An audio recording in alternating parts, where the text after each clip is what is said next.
في حاجة بتخنقني كزملكاوي من جمهور النادي الأهلي في مصر.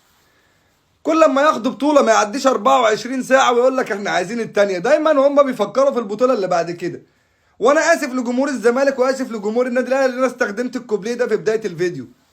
بس انا فرحان زي اي حد بماتش النهارده، وان احنا كسبنا كوت ديفوار وهم حطوا محمد صلاح في تابوت وحنطوه، رحنا احنا جايبينهم في شوال. العادي بتاعنا، العادي بتاعنا، احنا مصريين و7000 سنه حضاره ومحدش بيستفزنا وبيعدي من تحت ايدينا. التاريخ اللي بيقول كده مش انا.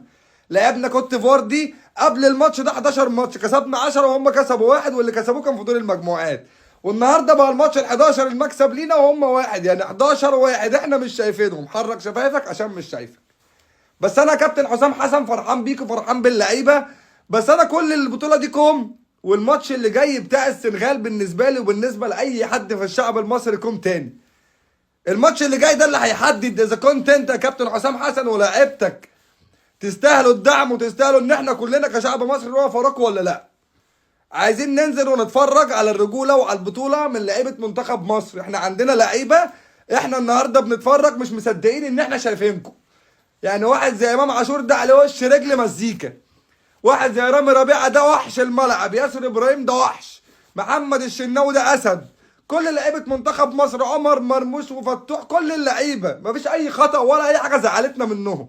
كلهم لعيبه وحوش ورجاله واسود وقد المسؤوليه، واحنا معاهم وتحت امرهم في اي حاجه. ويعلم ربنا ان احنا سايبين الدنيا كلها ومعاكم بنشجعوكم وبندعموكم.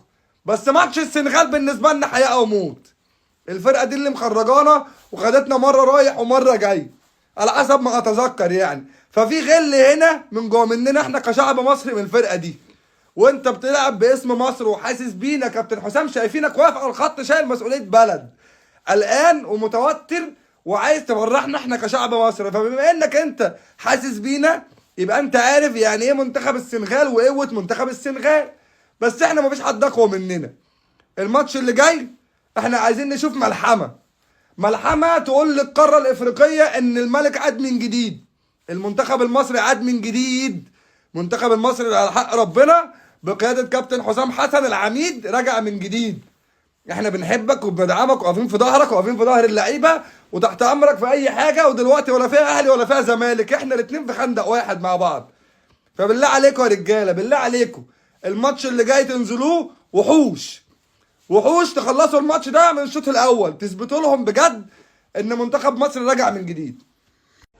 انا ممكن ما اكملش الماتش عادي، عادي جدا ما اتفرجش على المنتخب وتبقى ما فيش وطنيه وقله اصل وشكرا سبحان الله. عشان انت كمعلق رياضي مالكش دعوه بموضوع الحكم مصطفى غربال وماتش القضيه ممكن بتاع الاهلي والزمالك، ده حاجه بسيطه. يعني انت مالك انت بالموضوع؟ انت دلوقتي منتخب مصر خدت بال سيادتك يا بيبي لاعب كوت ديفوار. ايه اللي دخل الاهلي والزمالك في الموضوع؟ يعني انا قاعد مبسوط وفرحان ومنتخبنا الوطني جايب جونين والدنيا زيطه معانا والحمد لله، وعلى لاعب البرازيل دلوقتي، ولو مش فاضيه هتقولنا اسبانيا والدنيا زي الفل. ليه تقول لي بقى الحكم ده حكمناه افريقيا وبتاع؟ بتفكرني بذكرى ليه؟ انا عمال اشبه عليه اصلا. يعني انا قاعد من اول ماتش عمال اقول هو ولا مش هو، هو ولا مش هو، ابن اللذينه هو بتاع محمد مجدي قفشه ده. وانت يعني مش جماعه اخواننا المعلقين الرياضيين نراعي مشاعر الجماهير. ما احنا برضه يعني خدت بالك احنا كمصريين اهلي وزمالك في وحده وطنيه دلوقتي. يعني احنا الاثنين في خندق واحد مع بعض، احنا على الجبهه، احنا اللي خدت بالك. مالكش دعوه انت بقى الاهلي والزمالك والحكم ده حكم مين وما حكمش مين.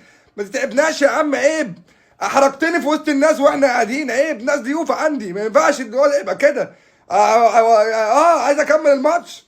ده انت نهارك ازرق شكلك.